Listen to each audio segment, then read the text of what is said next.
Hey guys, so a follow-up question to the video I just did about what are reps and sets, and that question was how do you decide how many reps to do in a set? And the example was, is it always 10? The short answer is as many as you can. What people often do is they read that a certain number of repetitions are good for a certain goal, and then they just do that number of repetitions, stopping because they've hit a number when they actually could have done considerably more. So just to give you a rough guide, generally speaking, the lower the repetitions, really low single-digit numbers, is more going to help with strength.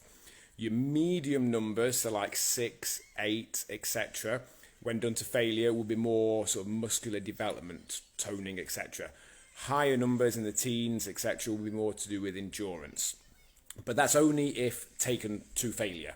We don't get stronger by stopping at 3 reps when we could have done 10.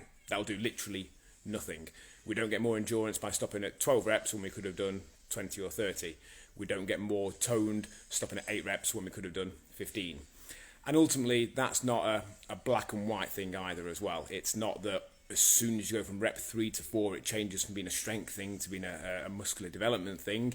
It's a broad spectrum, but generally lower reps and therefore heavier weights to mean that we're going to failure at a lower number will be more strength, moving through to more endurance at the other end of the spectrum. But the key thing I'd say that is easily forgot is for it to do anything, it has to be not to complete failure, not to eyes bulging out and about to collapse, but to the point of challenge. 8 comfortable reps when you could have done 12, and probably if you had a gun to your head you could have done 15, will do literally nothing. Making that 8 into a 10 or 11, or even hitting that 12, or maybe on a good day hitting 13, 14, will do considerably more. Question from Gemma there, which would you say is the best? Higher and less, or lower and more, or a mixture?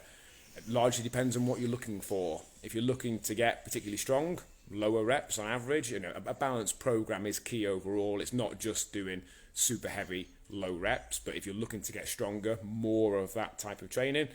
If you were looking purely to improve your endurance, more higher rep training. Someone who improves their long distance running does mega high repetitions. They'll go for a run in which they take 10,000 steps, 100,000 steps, whatever it may be.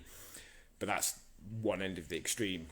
Someone who's looking to break a deadlift world record will generally do most of their training in the 1 to 3 rep range. They'll do an amount higher, but they'll do a lot of that heavyweight, low rep range. For most people who are just looking to get a little bit stronger, look a little bit nicer, cope with the challenges of day-to-day life a bit better, you're probably looking mostly in that medium range. So mostly sort of 6, 8, 10 reps. But again, they're reps to pretty much failure. They're a challenging version of the exercise where we're stopping at 8, not because it's 8, but because we can't do any more. As always, guys, drop me a comment or give me a like if you found that useful, interesting, or thought-provoking.